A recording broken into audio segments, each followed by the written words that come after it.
Church 30 Miranda. The 20th anniversary party was a fiasco from the beginning. Neither daughter showed up. Neither daughter answered the invitation at all. There were no cards from either daughter acknowledging the event. There were 65 people invited. Miranda and a local caterer had prepared for 75 people. Over 100 showed up. All of them friends and acquaintances of Miranda. The stress of the big event started affecting her about a week out. Miranda dealt with the stress by fortifying her iron resolve as usual with alcohol. Her medicine of choice, dark rum. Her husband, as usual, was out of town doing God knows what for the corporation. She really didn't give a rat's ass what he did at work. She wanted him with her. For 25 years, she had an absentee husband. He traveled through the big house leaving very few traces. There was a razor on the vanity, several suits and shirts and stuff in the closet, underwear in the dresser, but very little evidence that she even had a husband. Her drinking was disguised as an innocent glass of Coke on the counter, always just under half full. There was a 2-liter bottle of it in the refrigerator. It was 1/3 rum. The giant Cuba Libre had been a fixture in the refrigerator since Ted had started school. She forbade her children from drinking any carbonated beverages. The big Coke in the refrigerator was for guests and the occasional tradesmen that came by to fix stuff. There were few guests and fewer tradesmen, but the children believed the lie anyway because they were afraid to question anything she said as her wrath was terrible. The children towed the line or else. Her little secret vice was safe. She was a functional drunk. She did what she was supposed to and much more to compensate for her empty life. She had given up television as it mocked her very existence with its constant barrage of marital bliss. All it did while she watched it was expose her broken American dream of a husband and children in a big happy house. The big house was far from happy. It was a mausoleum on a cul-de-sac in the middle of nowhere. It was a maintenance headache. Her only creative outlet there was the yard. She hated the house, but didn't want to mention it to her husband as she was afraid he would resent her disrespect of his hard work and sacrifice that bought it and not come back at all. She was lonely. Most of the time, she was also bored. She buried herself in church work, gardening, and Cuba Libres. Her children kept a respectful distance, as any appearance of rebellion was dealt with harshly with any object at hand. She never struck exposed skin after the school nurse called about some bruises on the oldest daughter's legs. To the outside world, her children were perfect. They were the envy of every parent in the church. She worked very hard to maintain the image of control and a functional alcohol level outside of the house. Occasionally, she would slip and melt down, but it was usually when she was alone. She knew her life was irretrievably broken, but she had no one to confide in to help her fix it. Outwardly, she had a perfect life to match her perfect figure, maintained by many forgotten meals and heavy yard work. Reverend Henry saw the edges of the loneliness and did what he could to alleviate the pain. He had seen it before in his congregation. Intelligent women forced into the role of housewife instead of using their hard-won college degrees to better the lot of the world, acting out their empty lives in negative ways. He could count at least 60 active alcoholics, 25 drug addicts, and several women that acted out by gossiping to hide sexual misconduct. He was trained in seminary to see it and deal with it as a pastor. In the meantime, he could see his own marriage falling apart at the seams from the same neglect that brought the women of his congregation to him for help. Miranda was special to him. She was the smartest one of the group. She was a Radcliffe graduate with a degree in botany with a minor in economics. She had graduated with honors, then ran away with a sailor and got married to escape a hellish environment at home. She was always perfectly dressed with perfect hair and makeup. Her children were models of perfect behavior. He had only seen her husband a couple of times and wasn't sure if he could even pick him out in a police lineup. At first, he thought the husband was a fabrication to cover up illegitimate children. Lots of women wore wedding rings without the requisite husbands to go with them. At first, he suspected that with Miranda. Then he saw the house and knew she couldn't have a house like that without either a husband or a very wealthy sugar daddy. She did talk about her husband, and the stories seemed convincing. There were the phone calls when she was doing things in the church office. There were the postcards from exotic places that she brought in to show off. There was the exotic wardrobe that went with the postcards. Outwardly, it was the perfect suburban life. She had the big house, the perfect children, and a seemingly endless supply of money. Yet he sensed just a little despair and desperation. There was an occasional unsteadiness in her walk and a clinginess in manner. He couldn't minister to his congregation without her. She filled in the gaps in administrative duties around the church. Sure, she occasionally drove up on the curb when parking and occasionally backed into things when leaving the parking lot. She was a smallish woman driving a Cadillac. He expected things like that. The first 5 years of the marriage were idyllic. He was pursuing an electrical engineering degree at MIT. Between her job as a salesperson at an insurance agency and the GI Bill, they lived fairly well. He obviously loved her. They had children within a few years. By the time he graduated, they had three. He spoiled them rotten. When she came home from work, all tired out, they were disobedient and disrespectful, as small children are when supervised in a hit or miss manner by a busy father. She saw her own childhood repeated in them if she didn't take action. The children feared her and soon were obedient to her wants and needs. As a successful mother, she needed perfect children. When her husband graduated and went to work, she left her job and became a full-time housewife. Three preschoolers and a row house in Boston was her lot in life until NASA needed a relay that would work in a pure oxygen environment to switch large currents in space for the arm on the space shuttle. It had to be light and hot swappable in space with minimal tooling. Her husband designed such a thing on her kitchen table. He got a bonus and a transfer to Huntsville, Alabama. The job wasn't in Huntsville, though, just the office he worked from. Otherwise, he traveled to sell and adapt the relay to other applications, all expenses paid, worldwide. Anywhere there were flammable gases, there was an application for the relay. It found its way into oil refineries and gas plants, as well as flour mills and coal mines. He went to the site, checked out the specifications, and designed relays for it. He trained people to install and change them and drew a commission. She learned very quickly that money was no substitute for physical presence and love. The only plus was her husband was too tired at the end of a tour to wake up screaming from his experiences in Southeast Asia. He slept soundly and was affectionate in the morning. When they first got married and started to live together, he would go for days and days without a good night's sleep from the night terrors. She didn't get much sleep either. She started anesthetizing herself with rum. It helped her sleep through his night terrors. It also helped her deal with the trauma of being raised by a domineering and combative alcoholic mother and an absent father. Her grandmother saw what was going on in the house and rescued her, but the damage was done. At Radcliffe, she discovered rum. Rum quelled the voices in her head that told her she was no good. Rum soothed the angst from not quite measuring up to the standards of irrational people. Rum was the warmth that her mother never gave her. Rum was her salvation and her downfall. Her grandmother paid her way through college. She strove hard to make it work. She graduated with honors.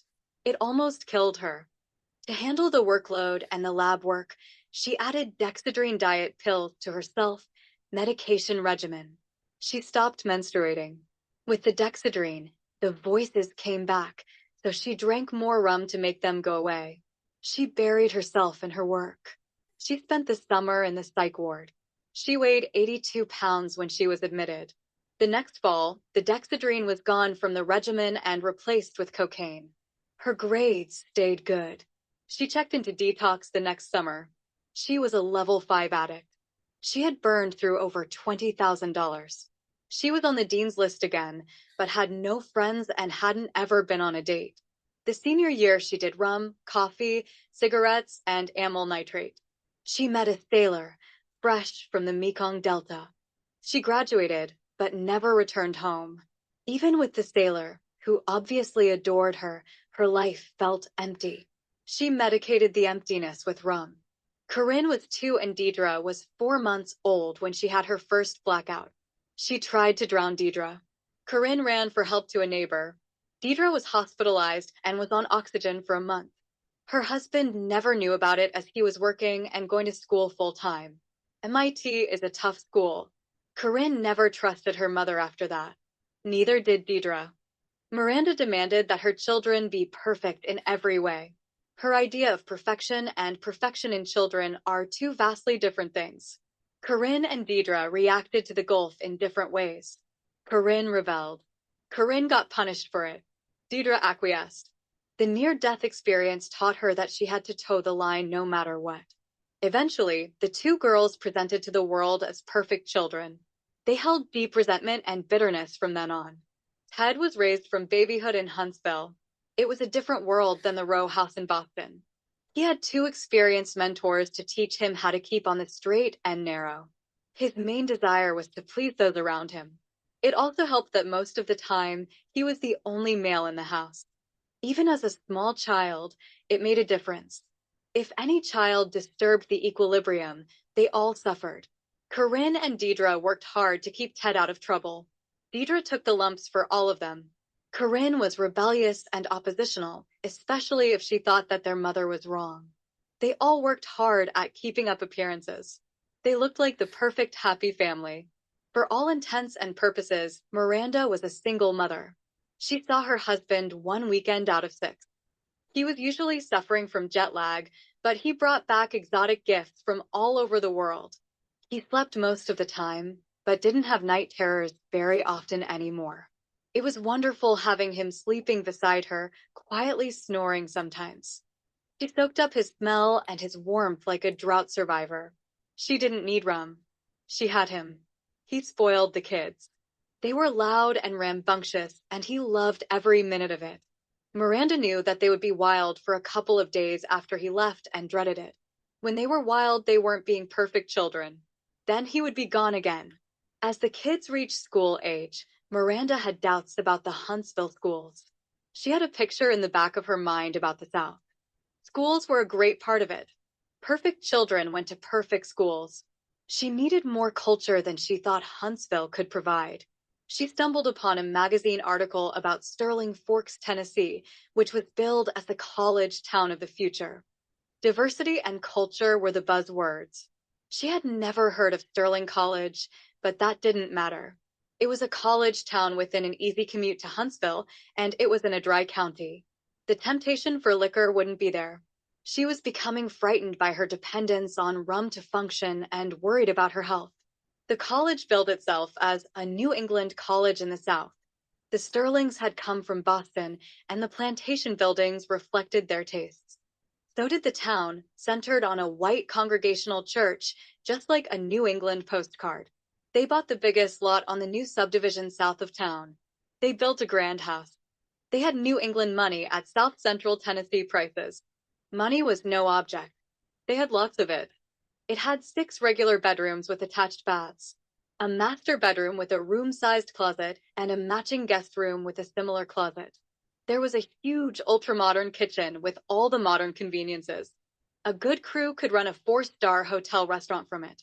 It had a large formal parlor, a matching dining room, a family room, and a library. It had an attached 3-car garage leading into a walk-in basement that housed a laundry, a general-purpose room, and a large mudroom. It also had a wine cellar. It had a sunroom on the south side attached to the kitchen. It had a state-of-the-art climate control system that controlled both temperature and humidity to a steady state, year-round. It was on a cul-de-sac. Beyond the yard was forest. It was a suitable home for a Boston Brahmin. Unfortunately, Miranda wasn't one. Her grandmother was. The breeding and culture were beaten out of her by an alcoholic mother, an unknown father, and a lifetime of drinking. It was a maintenance headache for her from day one. It took the services of 2 cleaning ladies twice a week to keep it clean. The house had to be clean for the cleaning ladies, so the kids couldn't really be kids in their own house. It was isolated. It was 10 miles out from town. It was the first house in the development, and the college people lied a lot in the brochures. The college ran the schools, so they seemed okay. The truth be told, it was still a Baptist Bible college in the middle of nowhere that expanded its curriculum to take advantage of GI Bill money. They needed diversity to make it look good, hence the ad and the brochures. The college was there because the Reverend Sterling got a bargain on the plantation buildings during the Great Depression. His dream was to produce preachers for his radical sect of the Baptist Church that used live venomous snakes in its religious services and spread his true faith Baptist church all over the world. It wasn't a sustainable business model. Hence the expansion after 40 years to a liberal arts college. The trap caught the Slackmeyer family. The kids found that they could escape their mother for days at a time by simply being quiet and moving about the house. It was a big place with many hiding places for children. The girls slept together at first because of habit. They had always slept together. Soon, space and petty differences sent them to different rooms. Ted slept as far away from the girls as he could because he didn't like to listen to them fight. They always fought over everything. Corinne was noisy, opinionated, stubborn, and messy. Deidre was sullen, withdrawn, moody, and obsessive about neatness. They only had each other for company. Ted lived in the library during almost every waking moment. He didn't interact with his sisters at all. They both feed on him both physically and verbally.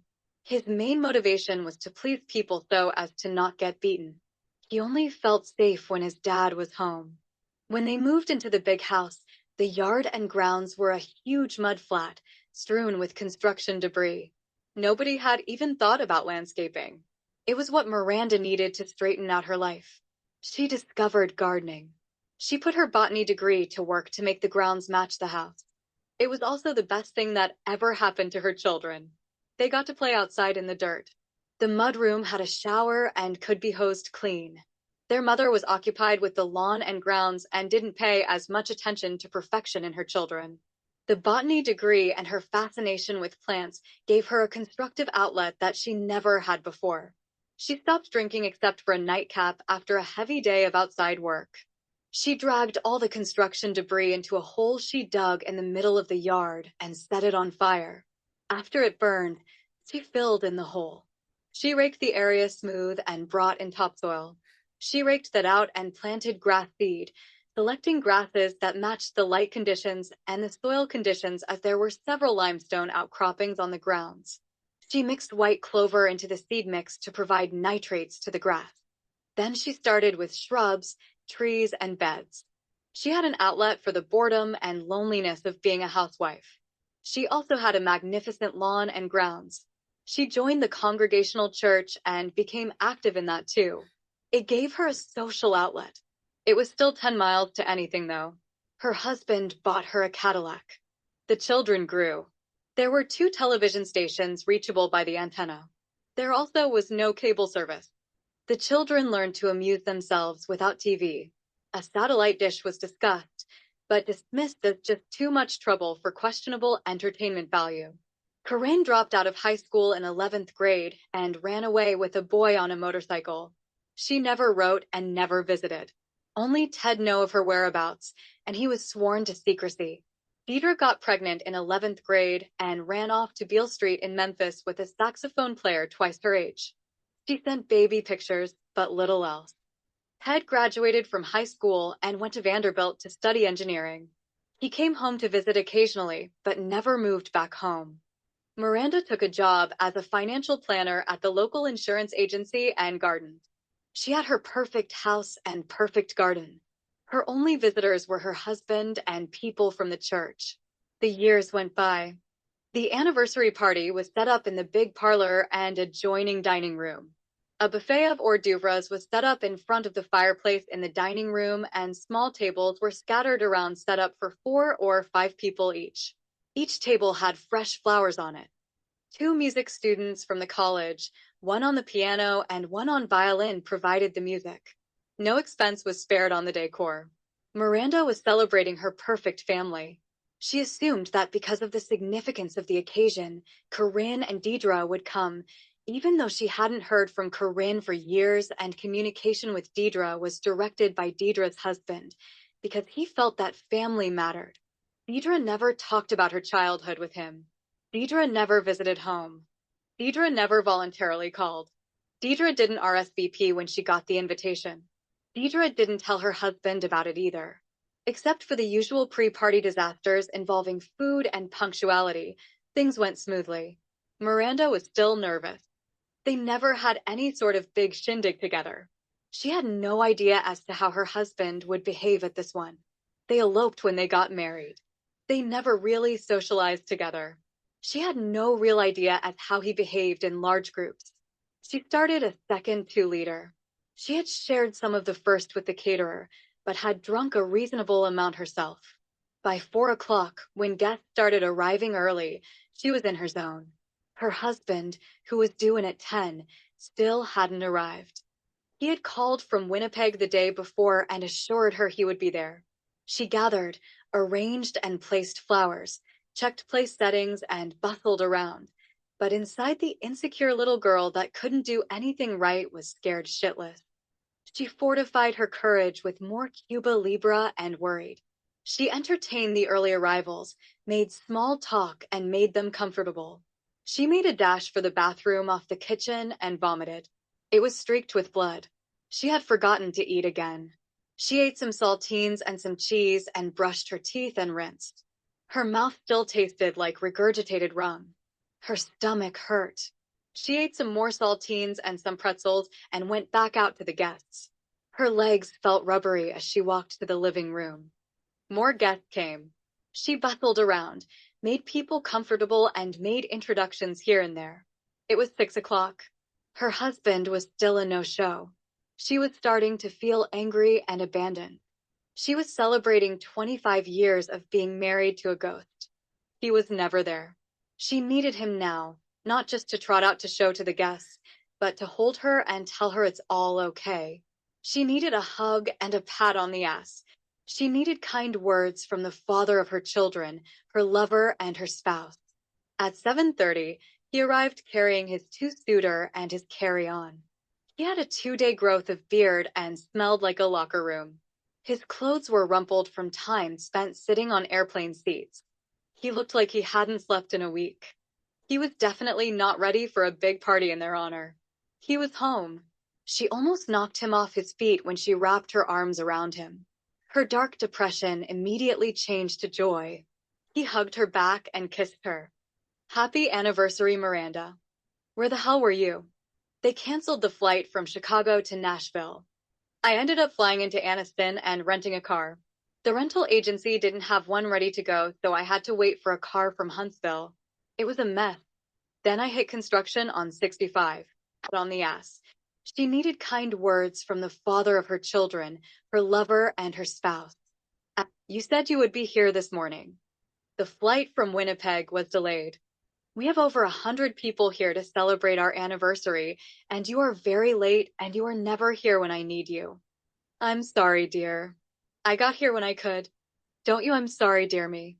I've been planning this shindig for months, and you don't care enough to show up on time. We've been married for 25 fucking years, and most of my friends have never seen you. Her voice got louder. You left me here in this god-forsaken mausoleum in the middle of nowhere with 3 bratty, ungrateful kids, 2 of which didn't care enough to answer my invitation to come today. You missed Ted. He was here, but left. I'm here with all these fucking people, trying to explain the lack of family at a 25th anniversary party. How do you think it fucking looks? I've been a single mother for 20 years. I raised those fucking bastards all by myself. 2 of them didn't stick around to finish high school. All the work, sweat, and worry for what? I'll tell you what. A half-hour visit from a preoccupied college student who came, ate, and screwed, and a husband that didn't care enough to show up on time. A husband that is a ghost at best. Everyone here has at one time or another thought I was a loose woman and had 3 illegitimate children because they never saw any evidence besides the ring that I was even married. You come here now again to fuck me, and then you go traipsing off to God only knows where to do God only knows what. To you, I'm just another whore you fuck to keep your prostate clear. You drop me into this mausoleum to give the appearance that you care, but when I need you, I can't even call you on the phone. You call me when you goddamn feel like it and talk for a few minutes and then hang up. I needed you and you weren't there. You were never there. She started to cry. Calm down, honey, I'm here now. I'm sorry. I've done the best I could. You miserable bastard. You think showering me with presents and stuffing me into a big house is loving me. It's not.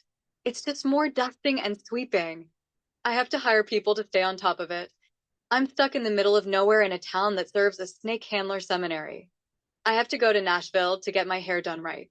My nail polish is mail order because nobody down here stocks my brand. I can't even watch a Red Sox game. There's no culture here. I hate it.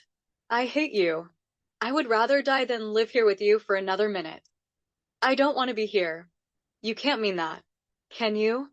I mean it. I mean every word. Can't do this anymore. It feels like I'm living a lie. I don't have a husband. I don't have a family. Nobody loves me. I want to die. Hey, kid, I've loved you ever since I first laid eyes on you. You are the beacon that lights my way through the world. It's you I think about in the lonely hotel rooms every day I'm away. I'm so sorry that you feel bad. Soon I am going to retire, and I will take you to all the places I went so I can share them with you. I need you as much as you need me, but I have to work. I'm committed. It hurts me to be gone so much. You're just saying that because you don't want to look for someone else to fuck when you are between calls. You probably have whores or even wives all over the world. I know how that works. Who are you fucking when you are not here? What does she look like? With that last question, she ran upstairs and slammed the bedroom door. The guests scattered like midnight New York City cockroaches when the light is turned on. Suddenly, the house was empty except for the Slackmeyers, the catering crew, and the two college students. The scene still echoed as Ben, aka Mom, aka Thelma, carried the bags into the big house. Now she was gone, and rum was involved, shredded with a sailor in a freak train wreck right before Christmas. His slash her heart was heavy from the memory. He had spent the whole time he was home that time sleeping on the couch. He tried over and over to forgive her for the outburst, but she was cold and angry toward him. It was almost a year before she would be cordial toward him. They never made love again. The relationship was broken. Thelma sat on the couch and cried for the loss. Charlene could only watch. There was nothing she could do. Church 31, Corinne's home, coming it was an easy decision for her.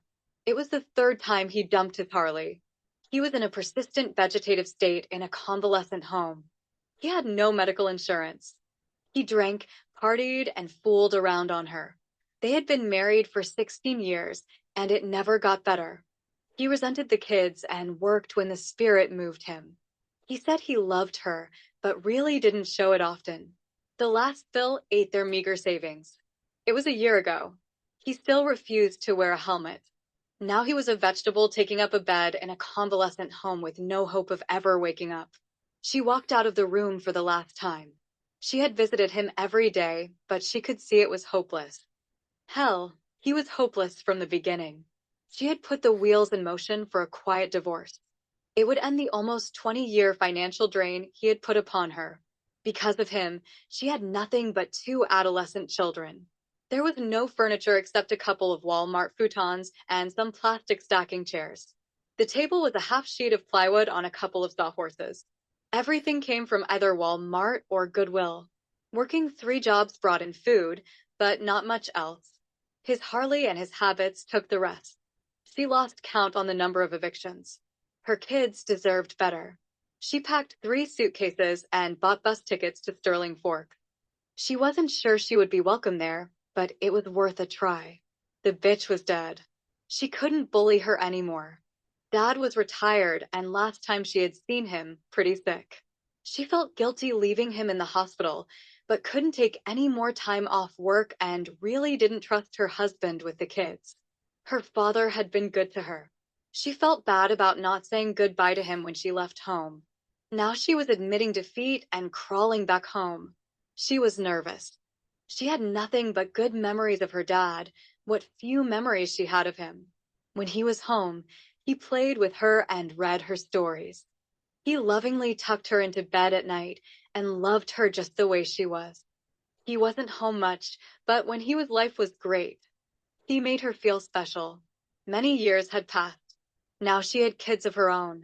Would they accept a grandfather that they had never met? Would he love her kids? Would he even let them stay? She left without a word.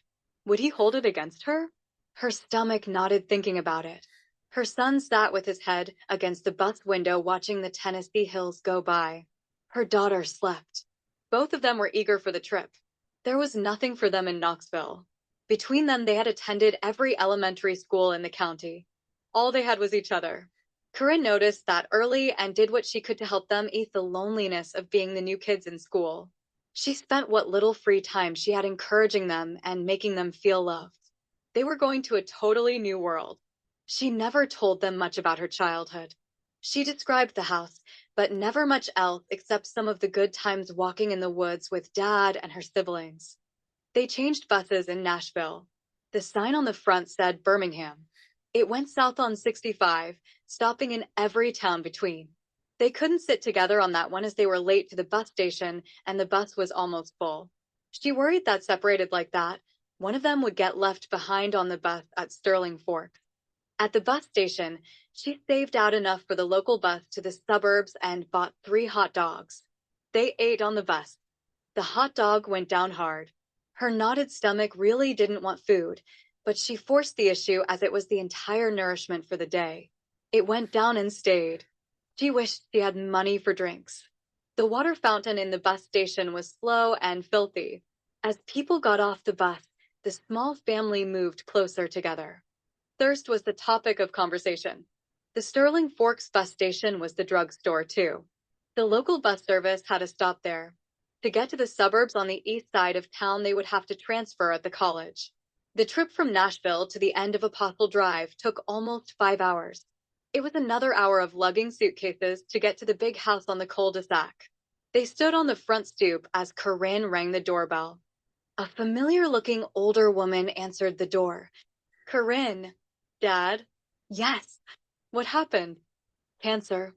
But I gave up the man act after his stockholders meeting. The cancer surgery was too radical to continue as a male seamlessly in society. It was all about restrooms and stereotypes. I'm so glad you're home. Come in and I'll find you something to eat. We have some serious catching up to do. You are still Dad, aren't you? That hasn't changed. I'm still Dad, and I will continue to love you as a daughter. Are you sure? I'm homeless with 2 children and totally broke. I abandoned my husband just like I abandoned you. I'm so ashamed. I ran away because I couldn't live with Mother anymore. I had 2 kids with a loser. I was ashamed to come back. When Mother died, I came back to see what I could do, but I got into a fight with Dee and someone called the cops. I have outstanding warrants for stuff I did for my loser of a husband. I couldn't stay. I'm no damn good. You have to be doing something right. You brought me grandchildren. You have no idea how happy that makes me. I haven't even seen pictures. I know how things get away and out of control. I was an absentee parent, as bad as any gangster in the ghetto. I wasn't there for you for any of your milestone events. I'm here now for you. Oh, Dad, if you only knew what it was like when you were on the road. She wouldn't let us talk about it. We had to be perfect children or else. It's not your fault. You did the best you could. We had clothing and we were never hungry. In her strange and distorted way, she loved us. She wanted us to be the best we could. She was a damaged person and passed it on. I fight the impulse every day to achieve perfection in my kids. Then, when she died, I was so ashamed for my failure as a person. I figured that if I worked hard enough at it, I could fix my husband. Then I could come back proud. She started to cry. The little group in the doorway clustered closer together. I have been praying for the day that my children would come back to me. This big house is a millstone around my neck because it's empty. It needs family. Since I left home to join the Navy, I have experienced long periods of loneliness. Fear of loss made it worse. In the Navy, I made friends, only to see them killed in combat. I was in charge, so responsibility weighed heavily on me. Because I failed to keep the men entrusted to me safe, I felt like a failure. I pushed myself to success, forgetting to take time to just enjoy life. You, Deidre, and Ted are the bright spots in my life. So was your mother. I wanted you to have everything I didn't have. I squandered my time amassing great wealth. I showered my family with it. I drove all of you away doing it. I was so afraid of failure, I failed as a person. Let's get you settled in. You live here now. The house needs people in it. Your bedroom is just the way you left it. Neither your mother nor I could bear to move anything. Deidre's room is the same way. So is Ted's. Your kids can choose from any other unoccupied rooms there. I have a couple of guests, but they're set up in the guest room and my room. On their way across the living room, they met Charlene. Corinne jumped. The resemblance to her mother was unsettling. There was a time when Miranda experimented with hair colors, and red was one of her choices. Corinne stopped and her pulse went up from fright. Then she realized it was a different person, but her heart was still in her mouth and her palms were sweating. Corinne, this is Charlene. She has been here since shortly after I came back from the hospital. She has been taking care of me and the house. I could not have survived here without her. She lives in the big guest room. She's very shy. Charlene, this is my daughter, Corinne. I'm ashamed to admit it, but I still don't know the names of my grandchildren. I met them for the first time today. Oh, Dad, I'm sorry. This is Hope. She's going to be a freshman this fall, and this is Tim. He's going into seventh grade. They are really good kids. They have been through a lot. They have been very resilient. I'm so proud of them. They never complain, and they are a big help to me. They've had to be more or less self-sufficient since they were very young. Hope and Tim, sensing their mother's unease, clustered closer. They were the new kids again and were nervous. Their mother was nervous too, so the atmosphere was even more charged for them. The instability of their lives showed loud and clear. Hey, you guys are home now. You are here for as long as you want to be. After dinner, I'll give you the 25-cent tour of this mausoleum. I hope you will find a way of making it your home. I really don't think that we have a real choice anymore. We're homeless and broke. I have 14 cents. We had a hot dog each since yesterday. There was nothing in our refrigerator when we left Knoxville. Wow, that bad? Yeah. 25 hours a week at Walmart, 15 hours a week at KFC, and 18 hours with maids to order, all at minimum wage. There were no benefits. Church 32